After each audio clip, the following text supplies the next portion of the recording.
বিমানবন্দর থেকে আটক করা হয়েছে মডেল ও অভিনেত্রী নুসরাত ফারিয়াকে। রোববার সকালে থাইল্যান্ড যাওয়ার সময় হযরত শাহজালাল আন্তর্জাতিক বিমানবন্দরে তাকে আটক করে ইমিগ্রেশন পুলিশ। পুলিশের একজন কর্মকর্তা এ তথ্য নিশ্চিত করেছে। এ বিষয়ে ভাটারা থানার ওসি মাজহারুল ইসলাম জানান, ফারিয়াকে ভাটারা থানায় নেওয়া হয়েছে। তার বিরুদ্ধে ভাটারা থানায় হত্যা চেষ্টা মামলা রয়েছে।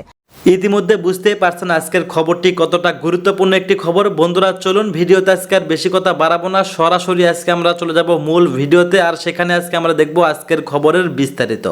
মমতাজের পর এবার আটক হলো হাসিনার আরেক দোসর অভিনেত্রী নুসরাত ফারিয়া। হযরত শাহজালাল আন্তর্জাতিক বিমানবন্দর থেকে ঢাকায় সিনেমার আলোচিত নায়িকা নুসরাত ফারিয়াকে আটক করা হয়েছে। তার বিরুদ্ধে 2024 সালের বৈষম্য বিরোধী আন্দোলন চলাকালীন ঘটনায় রাজধানীর ভাটারা থানায় একটি হত্যা চেষ্টার মামলা রয়েছে। মামলায় তাকে বৈষম্য বিরোধী আন্দোলনের বিপক্ষে অবস্থান নিয়ে আওয়ামী লীগের অর্থের যোগানদাতা হিসেবে আসামি করা হয়েছে। মামলার এজাহার অনুযায়ী আন্দোলন চলাকালে রাজধানীর ভাটারা এলাকায় সংঘর্ষের ঘটনায় এক ব্যক্তি গুলিবিদ্ধ হন। ওই ঘটনায় দায়ের হওয়া মামলায় নুসরাত ফারিয়া সহ 17 জনকে আসামি করা হয়। অভিযোগে বলা হয়, অভিযুক্তরা আন্দোলন দমনে আর্থিক সহায়তা দিয়েছেন। থানায় আত্মসমর্পণ করার কথা থাকলেও তা করেননি এ নষ্টা অভিনেত্রী। রোববার বাংলাদেশ বিমানের একটি ফ্লাইটে থাইল্যান্ড পালানোর সময় ইমিগ্রেশন পুলিশ তাকে আটক করে। পরে ভাটারা থানার পুলিশের কাছে তাকে হস্তান্তর করা হয়। নুসরাত ফারিয়াকে আটকের বিষয়টি নিশ্চিত করে ডিএমপির অতিরিক্ত police commissioner S N. Mohammad Nazrul Islam জানান, তার বিরুদ্ধে বৈষম্য বিরোধী আন্দোলনের সময়কার মামলা রয়েছে ভাটারা থানায়।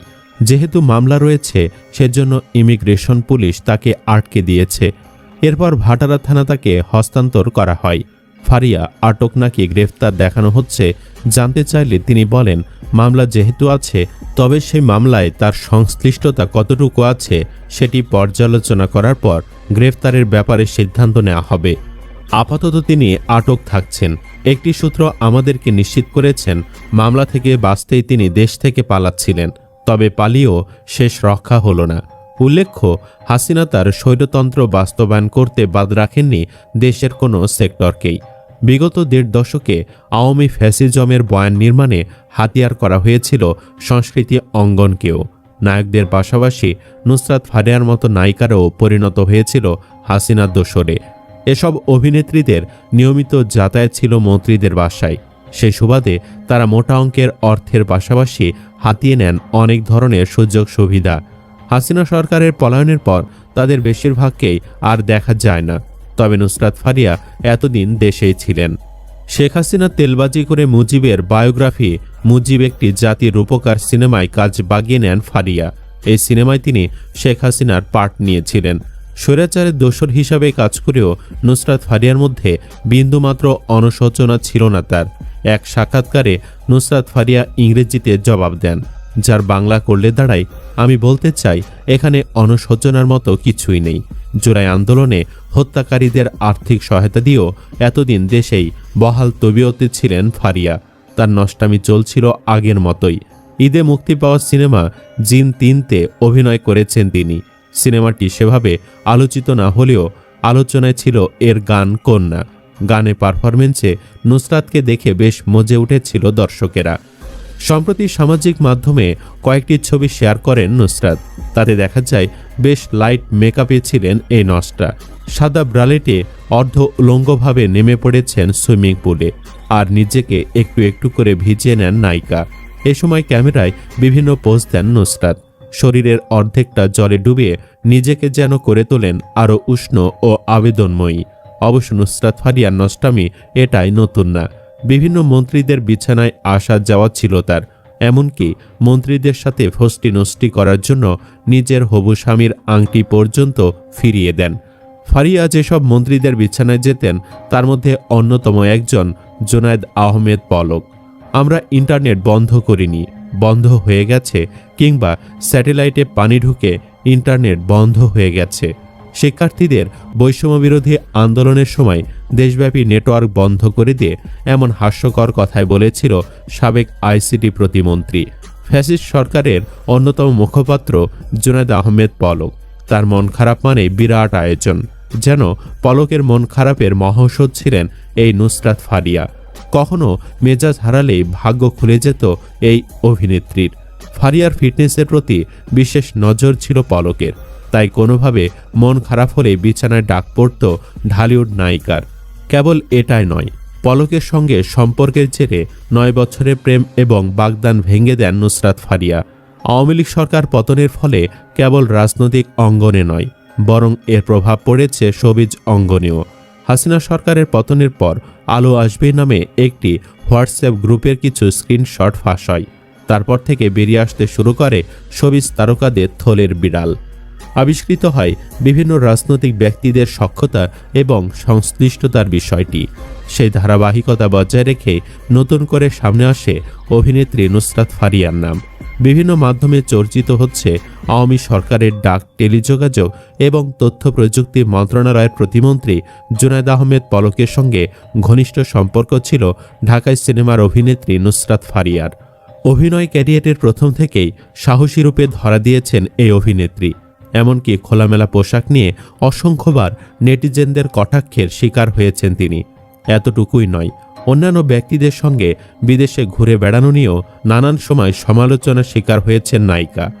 যদিও ক্যারিয়ারে তেমন কোনো হিট সিনেমা উপহার দিতে পারেননি তিনি, তবে পলকের সঙ্গে সম্পর্কের জেরে নাকি রাতারাতি কোটিপতি হয়ে যান নুসরাত ফারিয়া। এমনটাও জানা যায়, পলকের সহায়তায় শেখ মুজিবুর রহমানের বায়োপিক মুজিব একটি জাতির রূপকার সিনেমায় শেখ হাসিনার চরিত্রে অভিনয় করার সুযোগ পান তিনি। পলককে ম্যানেজ করেই অবিরত চেষ্টা চালান আওয়ামী লীগের মনোনয়ন পাওয়ার। সর্বশেষ দ্বাদশ জাতীয় সংসদ নির্বাচনে সংরক্ষিত নারী আসনের প্রার্থী চূড়ান্তের লক্ষ্যে গণভবনে মনোনয়ন পাওয়ার জন্য উপস্থিত ছিলেন নুসরাত ফারিয়া। তবে পলকের ঘনিষ্ঠ হওয়া সত্ত্বেও এমপি হওয়ার স্বপ্ন পূরণ হয়নি তার। কেবল এতটুকুই নয়, দীর্ঘদিনের প্রেমিক সঙ্গে 2020 সালের 21 মার্চ বাগদান সারেন নুসরাত ফারিয়া, কিন্তু পলকের জন্য সেই বাগদান ভেঙে যায়। এখানেই শেষ নয়, অনলাইনে জুয়ার ওয়েবসাইটের সঙ্গে নাম জড়িয়েছে দেশের শোবিজ অঙ্গনের জনপ্রিয় 3 নায়িকা জয়া আহসান, অপু বিশ্বাস ও নুসরাত ফারিয়ার। দেশ এবং আন্তর্জাতিকভাবে নিষিদ্ধ এসব সাইটের বিজ্ঞাপনে দেখা মিলেছে তাদের।